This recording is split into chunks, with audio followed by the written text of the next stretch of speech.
नमस्कार दोस्तों। आज हम जानेंगे डिप्रेशन या अवसाद के बारे में। मेरा नाम है डॉक्टर आनंद चौधरी और मैं एक साइकाट्रिस्ट हूँ।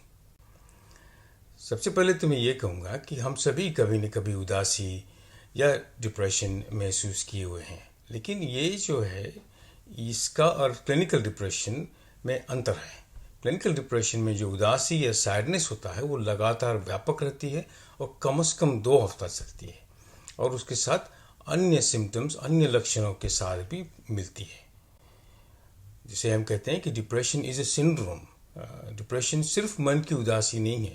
डिप्रेशन में इंसान का इंटरेस्ट कम हो जाता है। जो चीज़ें पहले अच्छी लगती थी वो अच्छी नहीं लगती। मोटिवेशन कम हो जाता है। आदमी जल्दी थक जाता है।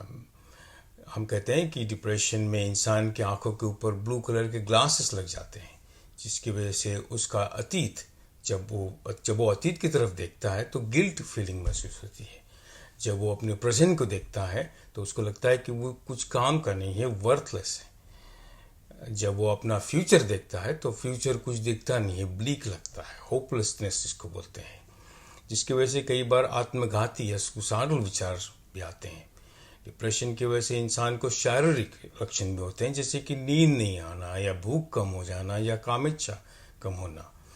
इंसान की कंसंट्रेशन कम हो जाती है और कई बार लोगों को लगता है कि उनको डिमेंशिया है। सूडो डिमेंशिया नाम का एक एक्चुअली सिम्टम भी है डिप्रेशन का। हम अक्सर ही कहते हैं कि नींद और भूख डिप्रेशन में कम हो जाती है, लेकिन कई बार अटिपिकल सिम्टम्स होते हैं जिसमें भूख और नींद ज़्यादा हो जाती है।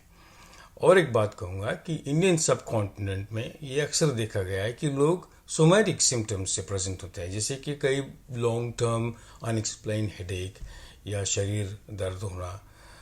वस्तुस्थिति शायद ये है कि डिप्रेशन में प्रेजेंट होना स्टिग्मेटाइज्ड है, उनको शायद मान्य नहीं है, तो वो लोग सोमैटिक सिम्टम्स से प्रेजेंट होते हैं।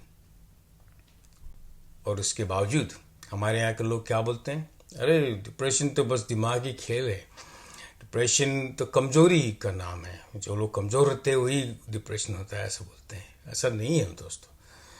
डिप्रेशन और कमजोरी का कोई संबंध नहीं। डिप्रेशन एक मानसिक बीमारी है जो किसी को भी हो सकती है। बस इसे ज़्यादा प्यार और केयर की गरज है, ऐसा बोलते हैं। ऐसा नहीं है।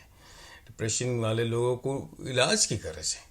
अरे तुम तो अभी यंग हो, तुमको काय का डिप्रेशन हो सकता है? अरे बाबा, डिप्रेशन यंग लोगों में ही ज़्यादा होता है। इतने सक्सेसफुल इंसान को कैसे डिप्रेशन हो सकता है, ऐसा बोलते हैं। मैं ये कुछ चित्र गूगल से डाउनलोड करके लाया हूँ। आप देख सकते हैं इन लोगों को भी डिप्रेशन है। और मैं ये यकीन के साथ कह सकता हूँ कि समंदर की बूंद के बराबर है ये लोग। आइए जानते हैं स्त्रियों और पुरुषों के डिप्रेशन में अंतर क्या होता है। सबसे पहले स्त्रियों के बारे में देखते हैं। स्त्रियों में डिप्रेशन होने की संभावना 1.5 से 3 गुना ज़्यादा होती है और इसके कुछ खास कारण भी है। स्त्रियों में हार्मोनल चेंजेस होते हैं, प्रेगनेंसी रिलेटेड डिप्रेशन है, मेनोपॉज रिलेटेड डिप्रेशन है। और आज की सोसाइटी में ये अक्सर देखा गया है कि स्त्रियों के ऊपर एक्स्ट्रा एडिशनल स्ट्रेसेस होते हैं, जैसे कि बाहर का काम है, घर है, बच्चे हैं, माँ बाप है, सबको हैंडल करते करते उनके ऊपर ज़्यादा तनाव हो जाता है। इसकी विपरीत पुरुषों में मुझे डिप्रेशन है ये मानना सारा ज़्यादा मुश्किल जाता है उनको। लेकिन पुरुषों में सुसाइडल थिंकिंग और सुसाइड करने के चांसेस ज़्यादा हो जाते हैं और पुरुषों में मादक पदार्थों का सेवन भी ज़्यादा हद तक होता है। डिप्रेशन के टाइप्स देखते हैं। बेसिकली माइल्ड, मॉडरेट और सीवियर टाइप के 3 टाइप्स है डिप्रेशन के। आपके सिम्टम्स जितने सीवियर हो उसके हिसाब से ये 3 टाइप्स हैं। कभी कभार जब डिप्रेशन बहुत सीवियर हो जाता है तो साइकोटिक सिम्टम्स भी हो जाते हैं इंसान को, जैसे कि ऐसा मानना है कि मेरे साथ या दुनिया के साथ कुछ गलत है या गलत होने वाला है, जैसे कि मेरे को एड्स है, कैंसर है, दुनिया ख़त्म होने वाली है आदि। और वस्तुस्थिति अक्सर इससे अलग होती है। दोस्तों, हमारे दिमाग के सामने जो एरिया है उसको फ्रंटल लोब बोलते हैं। ये वो एरिया होता है जो लॉजिकल रैशनल थिंकिंग में इन्वॉल्व है। ये वो एरिया है जो वर्किंग मेमोरी में भी इन्वॉल्व है। तो ये जो एरिया है इसमें अक्सर ये देखा गया है कि जो एक्टिविटी लेवल्स और ब्लड सप्लाई यहाँ पे कम हो जाता है जिनको डिप्रेशन होता है। तो आप देख सकते हैं कि ये लॉजिकल रैशनल सोचने वाला दिमाग है वही शट डाउन हो गया है डिप्रेशन में, जिसकी वजह से और मुश्किलें हो जाती हैं। आइए जानते हैं डिप्रेशन के कारण क्या है। सबसे पहले तो डिप्रेशन एक आनुवंशिक बीमारी है। माँ बाप को होने की वजह से बच्चों को भी होने के चांसेस ज़्यादा होते हैं। मानसिक तनाव, continuous personal stresses, work related stresses या और कोई स्ट्रेसेस की वजह से भी डिप्रेशन होने की संभावना ज़्यादा होती है। हमने अक्सर देखा है कि जो लोग विडोड या अनमैरिड होते हैं उनमें डिप्रेशन की संभावना ज़्यादा होती है। डिप्रेशन की वजह से दिमाग में बदलाव होते हैं, उनकी वजह से भी डिप्रेशन होता है। जिन लोगों को क्रॉनिक शारीरिक बीमारी है जैसे कि डायबिटीज़ हो गया, ब्लड प्रेशर हो गया, उनकी वजह से भी डिप्रेशन होने के चांसेस ज़्यादा हैं। सदमा या हादसा होने की वजह से भी डिप्रेशन हो सकता है। नकारात्मक विचार होने की वजह से डिप्रेशन हो सकता है। और मादक पदार्थों का सेवन करने से भी डिप्रेशन होने के चांसेस ज़्यादा होते हैं। 3 तरह के न्यूरोकेमिकल्स या न्यूरोट्रांसमीटर्स होते हैं अपने दिमाग में, जिनका प्रमाण जो है वो कम हो जाता है उन लोगों में जिनको डिप्रेशन है। तो ये 3 केमिकल्स हैं, सेरोटोनिन, नॉरएपिनेफ्रिन और डोपामिन।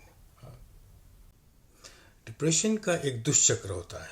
जैसे मैंने कहा कि डिप्रेशन की वजह से जल्दी थकावट हो जाती है, आदमी ज़्यादा काम नहीं कर पाता है, अपनी जो जिम्मेदारियां हैं उनकी तरफ उपेक्षा करता है, और जिसकी वजह से हमको और वर्थलेस फीलिंग होता है, जिसकी वजह से इंसान अपने आप को और नाकाबिल समझता है, जिसकी वजह से डिप्रेशन और बढ़ जाता है। तो ये डिप्रेशन का दुष्चक्र तब तक चालू रहता है जब तक कि इसका इलाज नहीं किया जाए। एंग्जाइटी और डिप्रेशन का भी एक गहरा संबंध है। 2017 के एक सर्वे में ये देखा गया है कि हिंदुस्तान में 40 से 50 करोड़ लोगों को डिप्रेशन है और 40 से 50 करोड़ लोगों को एंग्जाइटी भी है। जिनको एंग्जाइटी होती है उनमें 90% लोगों को डिप्रेशन पाया गया है, और जिनमें डिप्रेशन होता है उनमें 85% लोगों में एंग्जाइटी पाई गई है। दोस्तों, आज मैं यही रुकूंगा। अगले पार्ट में हम ये देखेंगे कि डिप्रेशन का इलाज कैसे करते हैं और आप डिप्रेशन के लिए अपने आप की मदद कैसे कर सकते हैं। धन्यवाद।